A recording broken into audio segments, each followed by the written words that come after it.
तरफ एक ऐसे माता पिता है जो लाखों करोड़ों का दहेज अपनी बेटी को देते हैं, लेकिन तो भी उनकी बेटी एक सुरक्षित और सुखमय जीवन नहीं व्यतीत कर पाती। आए दिन हम लोग देख रहे हैं लड़कियों को कितना ज़्यादा प्रताड़ित किया जाता है और लाखों लड़कियों ने अपनी जान गंवा दी है सिर्फ और सिर्फ एक दानव और इस कुरीति के कारण जिसका नाम है दहेज। लेकिन दूसरी तरफ जहां हम आज मौजूद हैं, एक ऐसे भी माता पिता है जिनको एक भी रुपए का लेन देन नहीं करना पड़ता और शादी के बाद भी उनकी बेटी एक सुरक्षित और सुखमय जीवन व्यतीत करती है। नमस्कार, आज सतलोक आश्रम की टीम पहुंची है सतलोक आश्रम धुरी, जिला संगरूर, पंजाब में, जहां पर संत रामपाल जी महाराज जी के पावन सानिध्य में एक महासमागम का आयोजन 26, 27 व 28 फरवरी 2026 को किया गया है।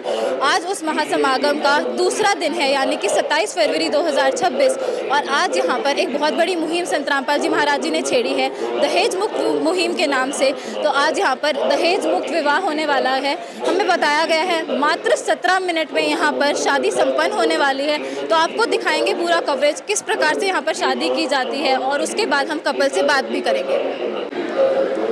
यहाँ पर जो अभी कपल जिनकी मैरिज होने वाली है वो हमारे साथ मौजूद हैं। देख सकते हैं कितने सिंपल तरीके से यहाँ पर सिंपल अटायर्स में दोनों मौजूद है।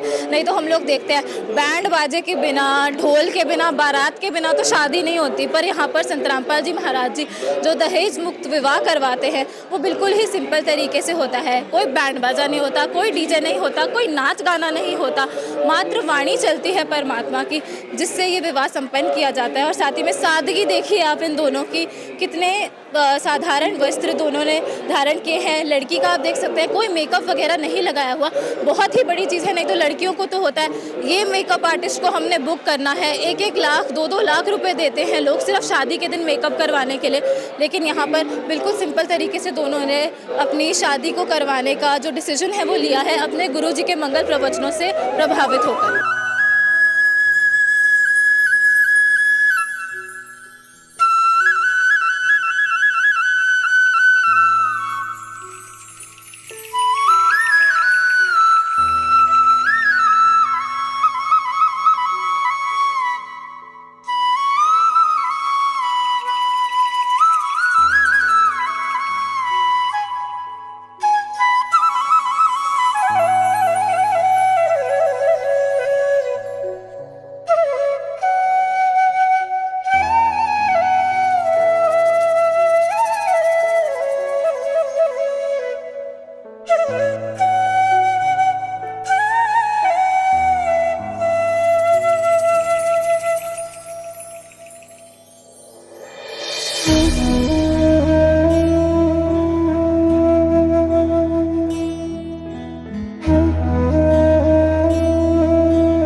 आज जिस कपल का दहेज मुक्त विवाह सतलोक आश्रम धूरी में हुआ है वो हमारे साथ मौजूद है। इनसे हम कुछ जानकारी लेंगे कि क्या प्रेरणा का स्रोत रहा है इनके लिए। नमस्कार मैम।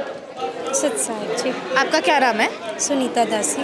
सुनीता जी, देखिए सब लोगों को होता है, लड़कियों को तो स्पेसिफिकली होता है कि हमारी शादी होगी, इतने करोड़ की शादी हमें करनी है, ऐसा गेटअप हमें चाहिए, इतना महंगा लहंगा डालेंगे, लाखों रुपए का तो आजकल लड़कियां लहंगा डालती हैं, फिर इतने सीरीज़ ऑफ फंक्शंस होते हैं, वो सब छोड़कर आप बिल्कुल साधारण वेशभूषा में हैं, तो कैसे पॉसिबल हो पाया ये? आपका नहीं मन किया?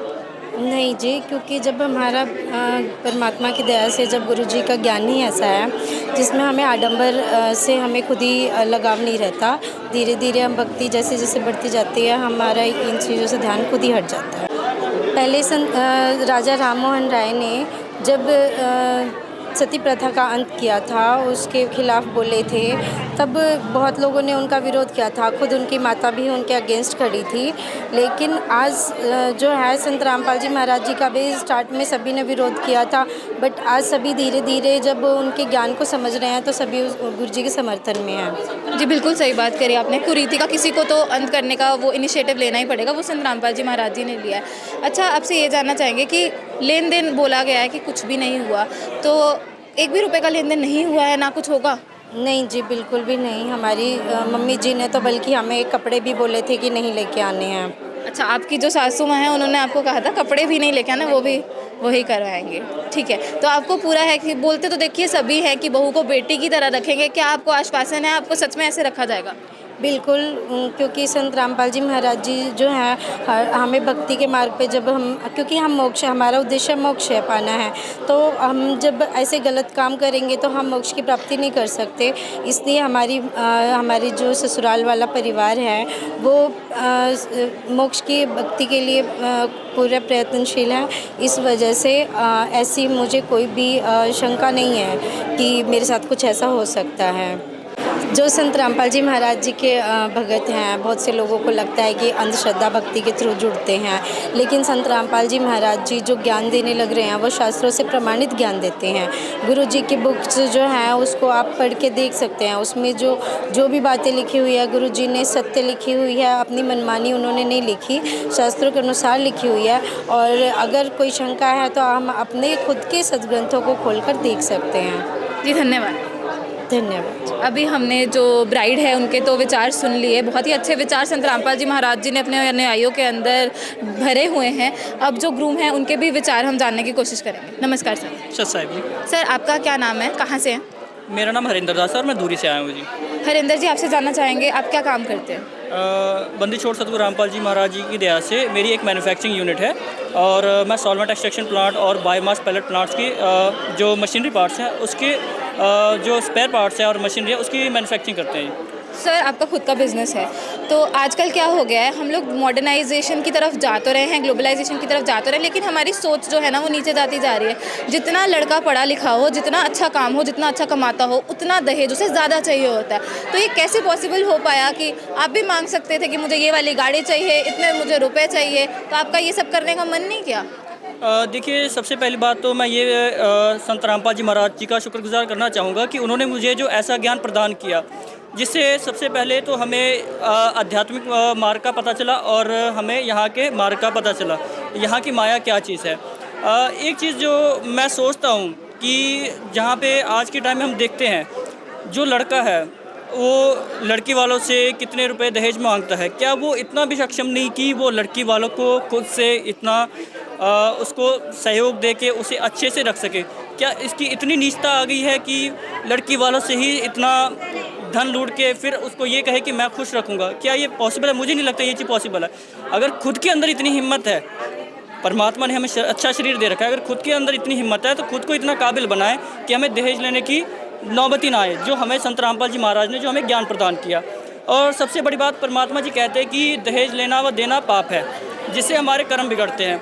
तो जहाँ तक मैं जानता हूँ, जहाँ तक परमात्मा जी ने मुझे ज्ञान दिया है, तो मैं ये कहना चाहूँगा कि दहेज मुक्त जो है वो ख़त्म होना चाहिए।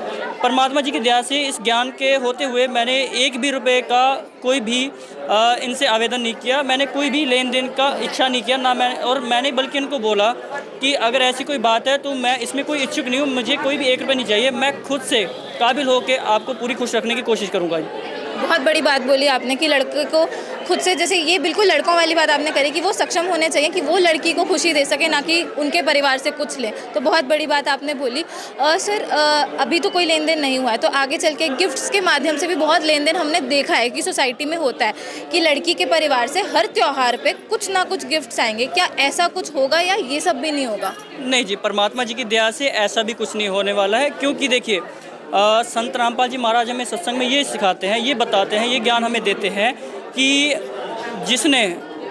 जिस माता पिता ने अपने बच्चे को बचपन से पाल पोस के बड़ा किया, इतना बड़ा किया, उसके लिए इतने दुख झेले, तो अगर हम देखा जाए आज के टाइम में, अगर हम जैसे कोई भी इंसान अगर हॉस्पिटलाइज होता है तो उसके आगे सारे पैसे, ज़मीन जायदाद सब कुछ बिक जाता है। क्या हमारी इंसान की हमारी जो वैल्यू है इंसानियत की इतनी गिर चुकी है कि हम उसको पैसे में तोले? तो मेरे हिसाब से ये चीज़ नहीं होना चाहिए। आपका कहना है जीवन भर की कमाई सब दहेज में देनी पड़ जाती है पेरेंट्स को? जी, लेकिन ये चीज़ होना नहीं चाहिए। अब कितने मुश्किल से, कितने दुख से, कितने झेल के, इतने मुश्किल से वो इकट्ठा करते हैं धन, फिर जाके ऐसे पैसे की पानी की तरह बह जाते हैं कि जिसका कुछ और शोर नहीं होता, जिससे जो लड़की वाले हैं वो भी इतने दुखी रहते हैं। उनको ये नहीं समझ में आता कि मैं क्या करूं। उनको इतने कर्ज लेते हैं, कर्ज में डूब के ये नहीं पता आत्महत्या भी कर ले, तो उसका पाप कहाँ पे जाएगा? हमारे ऊपर ही जाएगा। तो हमें संत रामपाल जी महाराज ऐसी शिक्षा देते हैं कि ये चीज़ जो है एकदम सरासर गलत है। जो यहाँ के लोगों ने ऐसे प्रचलित जो प्रथा चालू कर दिया है, जिसका कोई वेदों में भी प्रमाण नहीं है। तो जहाँ तक परमात्मा ने ज्ञान दिया है कि ये चीज़ सरासर गलत है जी। सर, ये दहेज के कारण ही आप देख रहे होंगे फीमेल इन्फेंटिसाइड होता है, फीमेल फीटिसाइड होता है, गर्भ में लड़कियां मार दी जाती हैं और बड़े होने तक किसी भी एज में उनको मार दिया जाता है सिर्फ दहेज के कारण। इसके बारे में क्या कहना चाहेंगे? कैसे इसको हम रोक सकते हैं? सोसाइटी एज अ होल कैसे इसको रोक सकती है? देखिए, संत रामपाल जी महाराज जी की दया से पहली बात तो लोगों को पहले आध्यात्मिक ज्ञान और शारीरिक ज्ञान दोनों की समझ होनी चाहिए कि आध्यात्मिक ज्ञान जो हम यहाँ पे आए हैं, क्यों आए हैं, किस लिए आए हैं, हमारा यहाँ पे मेन मोटिव क्या है। अगर हम देखा जाए, संत रामपाल जी महाराज जी का ज्ञान एक ऐसा ज्ञान है पूरे विश्व में, जिन्होंने हमें आध्यात्मिक ज्ञान और आत्मा और परमात्मा दोनों ज्ञान दिया है, जिससे हमें ये पता लगता है कि यहाँ पे हमें ना कुछ लेना है ना लेके जाना है, क्योंकि हम ना लेके आए हैं ना लेके जाएंगे। तो संत रामपाल जी महाराज जी की दया से जब हम यहाँ पे कुछ ना ले सकते हैं ना दे सकते हैं, ना लेके जा सकते हैं ना लेके आ सकते हैं, फिर हमारा यहाँ पे मूल उद्देश्य क्या रह गया? परमात्मा को पाना। अगर हम परमात्मा को पाके इस यहाँ पे जगह को सरासर त्याग के सतलोक उस जगह पे जाएं जहाँ पे हमें कोई भी रोग नहीं है, कोई भी कष्ट नहीं है, वहाँ पे जन्म मृत्यु नहीं है, तो वो चीज़ हमारे लिए सबसे बेस्ट है। मुझे नहीं लगता कि हमें यहाँ पे ऐसी कोई सोच रखनी चाहिए जिससे हमें कोई आगे कोई दुख हो। सर, हम लोग देखते हैं कि लड़की शादी करके घर पे चली जाती है, पर उसको ना as a side member feel होता है। उसको कभी भी ये नहीं फील होता कि हम डिसीजन मेकिंग में पार्ट ले रहे हैं या कुछ भी, बिल्कुल साइड मेंबर की तरह वो फील करती है। तो क्या संत रामपाल जी महाराज जी के जो अनुयायी हैं वो उसको पूरा मेन मेंबर की तरह ही फील करवाते हैं? जी बिल्कुल। देखिए, अगर जब तक हम आज के टाइम में अगर हम देखें, जब जो दोनों पार्टनर्स हैं अगर वो साथ में रहकर नहीं चलते तो एक फैमिली बनने का फ़ायदा ही क्या हुआ? जहाँ तक मेरी सोच है, जो अगर दोनों बराबर, एक हम जैसे हम बड़े बुजुर्गों से सुनते आए हैं, बोलते हैं कि कंधे से कंधा मिला के चलना चाहिए। अगर हम कंधे से कंधा मिलाकर नहीं चलेंगे तो एक फैमिली का पार्ट होने का ये जो है फ़ायदा ही क्या हुआ? फिर ये जो शादी का फ़ायदा ही क्या हुआ? तो जहाँ तक परमात्मा जी की दया से मुझे जो ज्ञान है, मैं हमेशा इसको एक फैमिली मेंबर प्रॉपर की तरह ट्रीट करूँगा और इसे हमेशा कंधे से कंधा मिला के चलूँगा जी। धन्यवाद सर, आपके विचार सुन के बहुत अच्छा लगा। सत साहिब जी।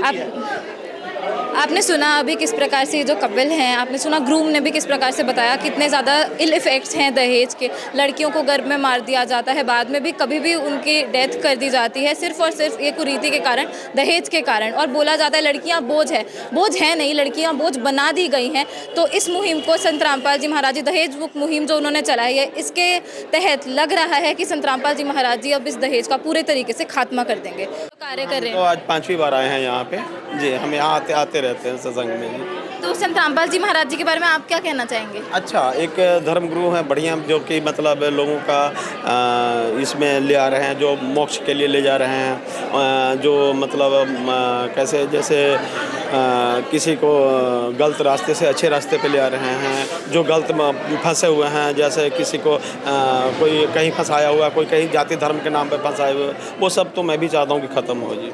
सर आपने आज तक और कोई संत देखा है जो इस प्रकार के कार्य कर रहा हो, दहेज को खत्म कर रहा हो, नशा मुक्त संसार बना रहा हो? हम संत तो नहीं देखे हैं, लेकिन 1985 से हम वैष्णव परिवार से जुड़े हुए हैं। हमारे पिताजी वैष्णव परिवार थे, हम भी वैष्णव परिवार से जुड़े हुए हैं और हम चाहते हैं कि ऐसे संत महापुरुष का जन्म हो जो कि देश के लिए कल्याण हो। सर यहाँ पे आपने सारी व्यवस्थाएं देखी, कैसा लगा? बहुत ही बढ़िया लगा, निःशुल्क व्यवस्था है और बहुत ही बढ़िया लगा। एक भी रुपया किसी चीज़ के लिए भी? कोई खर्चा नहीं और बहुत शांति सुविधा व्यवस्था, ऐसा होना चाहिए। दारू शराब से तो मुक्ति होना चाहिए। फिर से विजिट करेंगे यहाँ पे? मैं बराबर आता हूँ यहाँ पे। जी, मैं आते रहता हूँ। जी धन्यवाद। जी धन्यवाद। अभी आपने देखा किस प्रकार से दहेज मुक्त विवाह संपन्न हुआ है यहाँ पर सतलोक आश्रम धूरी में। तो हमारे साथ कुछ लोग मौजूद हैं जिन्होंने संत रामपाल जी महाराज जी से नाम दीक्षा नहीं ली हुई। उन्होंने यहाँ पर सभी तरीके से देखा कि कैसे दहेज मुक्त विवाह संपन्न किया गया, उनसे कुछ जानकारी लेंगे। नमस्कार सर। नमस्कार जी, सर क्या नाम है आपका? मेरा नाम विनय बंसल एडवोकेट है। सर कुछ इंट्रोडक्शन दीजिए अपने बारे में, कैसे आप रिलेटेड हैं ग्रूम से या ब्राइड से? मैं हरीश का एडवोकेट हूँ, उनका सारा टैक्सेशन का काम देखता हूँ और हरीश ने मेरे को 2-3 बार निमंत्रण भी दिया यहाँ आने के लिए, पर कुछ समय के पाबंद होने के कारण नहीं आ पाया। पर आज हरीश की शादी थी तो मेरे को ज़रूर आना था, तो इसलिए मैं आया हूँ। व्यवस्था देख के बहुत ही खुश हुआ हूँ। अंदर अच्छी व्यवस्था है, आने जाने की कोई दिक्कत नहीं है। सर आपने देखा है कि आजकल दहेज के कारण कितनी ज़्यादा प्रॉब्लम्स हैं, स्पेशली लड़कियों को और उनके पेरेंट्स को। पहले तो देखिए जैसी लड़की पैदा होती है तभी उसके माता पिता को धन जोड़ना स्टार्ट करना पड़ता है कि कैसे बेटी विदा करेंगे, और दहेज देने के बाद भी लड़की सुरक्षित जीवन नहीं जी पा रही है, कितनों की जान जा रही है लड़कियों की। तो क्या कहना चाहेंगे संत रामपाल जी महाराज जी ने जो दहेज मुक्त विवाह करवा रहे हैं उसके बारे में क्या कहना चाहेंगे? ये बहुत ही पॉजिटिव पॉइंट है, दहेज मुक्त होना चाहिए। वैसे भी हमें यहाँ नहीं, मतलब कि पूरे दुनिया में ये मुद्दा उठाना चाहिए ताकि सारे दहेज मुक्त रहे। दहेज क्या है, पैसा तो आनी जानी चीज़ है, ठीक है। इसलिए सबसे ज़्यादा जो अपने गुरु देवता जो भी है जिनको आप मानते हो उनको फॉलो कीजिए। Thank you. सर यहाँ पे आपने सतलोक आश्रम धूरी विजिट किया, सारी व्यवस्थाएं कैसी लगी आपको?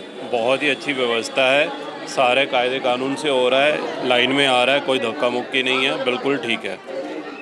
सर बाकी लोगों को आप क्या कहना चाहेंगे यहाँ के पे विज़िट करने के लिए, मतलब कुछ कहना चाहेंगे आपको जो आपने देखा उसके अकॉर्डिंग? सबसे गुजारिश है व्यवस्था के अनुसार सारे एक बार जरूर यहाँ पे पधारें। सर आपको एक चीज़ पूछना चाहेंगे, संत रामपाल जी महाराज जी ने हाल ही में अन्नपूर्णा मुहिम स्टार्ट करी है जिसका नारा है रोटी कपड़ा शिक्षा चिकित्सा और मकान, हर ज़रूरतमंद को दे रहा है कबीर भगवान। तो गरीबों की इस प्रकार से सहायता संत रामपाल जी महाराज जी कर रहे हैं, रोटी कपड़ा शिक्षा चिकित्सा और मकान भी बनवा कर दे रहे हैं संत रामपाल जी महाराज। तो संत रामपाल जी महाराज जी के बारे में क्या कहना चाहेंगे? एक तरफ वो दहेज मुक्त विवाह करवा रहे हैं, दूसरी तरफ अन्नपूर्णा मुहिम के तहत सारी फैसिलिटीज़ दे रहे हैं। बहुत ही अच्छी बात है अगर ऐसा कर रहे हैं, क्योंकि हिंदुस्तान में 15 से 20% लोगों के पास ही अपने घर हैं और उनमें से भी आप कह सकते हो कि 15-20% से में ही 99% लोन पे हैं। अगर रामपाल जी किसी गरीब को घर दे रहे हैं, इससे अच्छी बात कोई नहीं है। जी धन्यवाद। Thank you. ग्रूम की जो सिस्टर है वो भी हमारे साथ मौजूद है, उनसे भी कुछ बातचीत करेंगे। नमस्कार जी। सिस्टर जी, आपका क्या नाम है? नीशू दासी। निशु आपसे जानना चाहेंगे पहले तो कितनी खुशी हो रही है आपके जो भाई ने दहेज मुक्त विवाह किया, 1 रुपये का भी लेन देन नहीं किया, कैसा लग रहा है? मुझे बहुत अच्छा लग रहा है। एज अ गर्ल मुझे बहुत ज़्यादा खुशी हो रही है कि उन्होंने जो शादी की है दहेज मुक्त विवाह किया है, क्योंकि मैं भी एक लड़की हूँ। देखिए जो लड़कियाँ हैं उसको ना दहेज से तोल दिया है। दहेज क्या है कि लड़कियों को बेटियाँ नहीं समझ रही, उनको पैसे में तोल दिया है कि भी हाँ शादी होगी लड़की की तो भाई पैसा लेना है हमें। तो दहेज एक बहुत बड़ी कुरीति है, इंसान को हम पैसे से नहीं तोल सकते, हमें उनके गुण देखने चाहिए। तो इसलिए संत रामपाल जी महाराज जी ने बताया है कि जो हम दहेज लेते हैं वो एक तरह से मतलब एक पाप ले रहे हैं। क्यों? क्योंकि जो गरीब परिवार है, चलो अमीर का तो हम समझ सकते हैं कि वो जैसे तैसे इकट्ठा करके दे देंगे, पर जो गरीब परिवार है वो कहाँ से दहेज देंगे? और दहेज देने के लिए भी, समाज में अपनी इमेज बनाने के लिए भी वो क्या करते हैं कि वो मतलब कर्जा ले लेते हैं, अपनी ज़मीन जायदाद बेच देते हैं, और जो उन्होंने अपनी पूरी लाइफ में जो कमाई की है उसको भी दाव पे लगा देते हैं। क्यों? क्योंकि उन्होंने अपनी बेटी की शादी करनी है एक सोसाइटी के हिसाब से, जो हमारी सोसाइटी में दहेज का जो सिस्टम चल पड़ा है, तो उसके कारण जो है कर्जदार हो जाते हैं लड़की के परिवार। और जब कर्ज नहीं चुका पाते, उनकी इतनी इनकम नहीं है और इतना ज़्यादा कर्ज ले लेते हैं, तो उसके हिसाब से क्या है कि उनके अंदर ना मेंटली प्रेशर होने लग जाता है, जिसकी वजह से वो उनके दिमाग में ये होता है कि भाई कर्ज है इतना ज़्यादा कैसे चुकाएंगे, तो जिसकी वजह से क्या है कि आत्महत्या भी होने लग जाती है। और आत्महत्या करवाना वो पाप जो है वो किसके सिर लगता है? वो लड़के के सिर लगता है। क्यों? क्योंकि उन्होंने जो है दहेज की जो मांग की है वो जैसे तैसे वो मतलब उनसे ऐसे कह सकते हैं कि वो निचोड़ के उनके अंदर से ले रहे हैं दहेज का पैसा। तो इसीलिए संत रामपाल जी महाराज जी ने बताया कि अगर आप ओवरव्यू देखें ना, तो एक तरह से उनका जो पूरा मेहनत की कमाई, उनका जो पूरा अंदर से जो जितनी भी मेहनत की चीज़ें हैं वो सब उन्होंने मतलब उनके अंदर से निकाल ली है और ऊपर से उनको एक कर्जदार भी बना दिया है। तो जिसकी वजह से मतलब ये जो क्या कहते हैं आत्महत्या का जो सोच आ जाता है कर्जे के कारण कि हम नहीं चुका पाते, तो वो दोष जो है लड़के के सिर लगता है कि एक ह्यूमन की लाइफ ख़त्म हो रही है किस लिए? दहेज लेने के कारण। तो संत रामपाल जी महाराज जी ने बताया कि कितना बड़ा पाप, महापाप है ये दहेज। तो इसलिए संत रामपाल जी महाराज जी के जो अनुयायी हैं उनके शिक्षा के अनुसार चलते हैं, वो दहेज ना लेते हैं ना देते हैं। तो जैसे ही मेरे भैया ने शादी की है, जैसे रमैनी बोलते हैं, उन्होंने दहेज मुक्त विवाह किया है, तो इसी हिसाब से मुझे भी खुशी हो रही है क्योंकि मैं भी संत रामपाल जी महाराज जी की अनुयायी हूँ और आगे मेरी भी जो शादी होगी वो दहेज मुक्त विवाह ही होगी। और इससे मुझे बहुत खुशी हो रही है कि जो ये पाप है, मतलब पाप जो है दहेज का हमारे सिर से जो है बोझ है वो ख़त्म हो रहा है। विशु, एज तो आपकी छोटी है पर बात आपने बहुत ही बड़ी करी और बहुत ही पते की बात करी। आपसे एक चीज़ जानना चाहेंगे, आजकल हम देख रहे हैं लाखों करोड़ों रुपए लग रहे हैं शादी में, सीरीज़ ऑफ फंक्शंस होते हैं, लेकिन उसके बाद भी डाइवोर्स के जो केसेस हैं वो बढ़ ही जा रहे हैं। तो आफ्टर गिविंग इतना ज़्यादा दहेज भी लड़की तो सुखमय जीवन जी ही नहीं रही, डाइवोर्स हो जाता है। तो क्या रीज़न, आपको क्या लगता है मेन रीज़न क्या है? देखिए, मेन रीज़न जो है एडजस्टमेंट कह सकते हैं कि जो वो एडजस्टमेंट नहीं कर पाते हैं। देखिए, जो शादी है,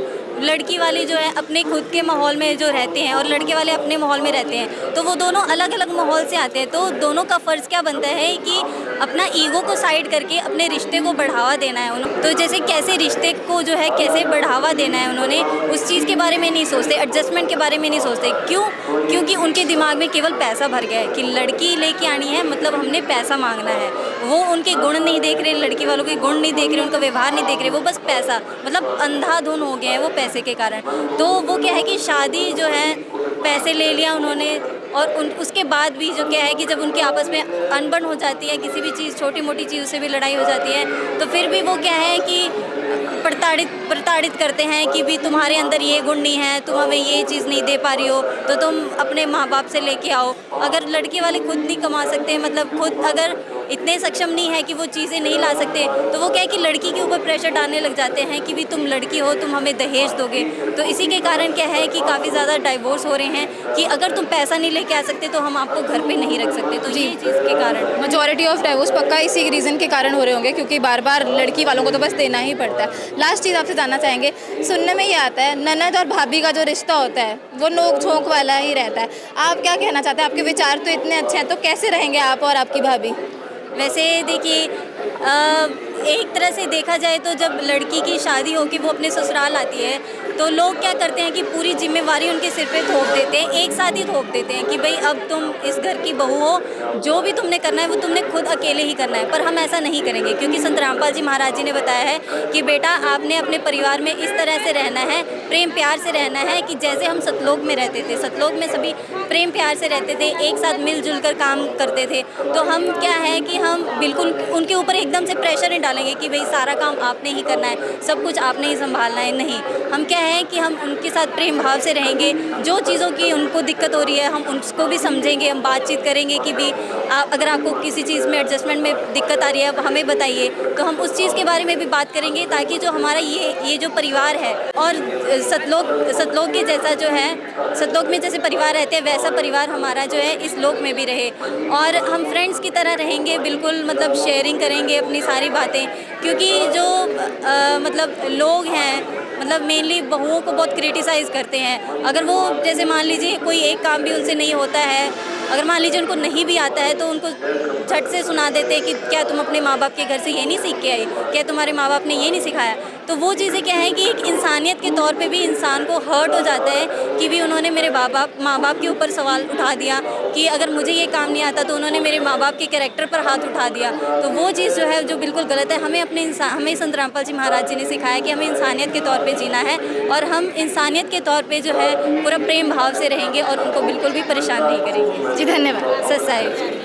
अभी आपने सुना जो लड़के की बहन है उन्होंने कितने अच्छे तरीके से बताया कि कैसा माहौल बना दिया जाता है क्योंकि लड़की को टॉन्ट्स मिलते हैं, आपको ये नहीं आता वो नहीं आता, उनके पेरेंट्स की पेरेंटिंग के ऊपर भी टॉन्ट्स आ जाते हैं। तो ये सब वो बिल्कुल भी नहीं करने वाले। उन्होंने बोला बिल्कुल फ्रेंड्स की तरह वो लोग रहेंगे और ग्रूम ने भी बताया था मेन सदस्य की तरह रख कर उनको रखेंगे वो अपने साथ ही।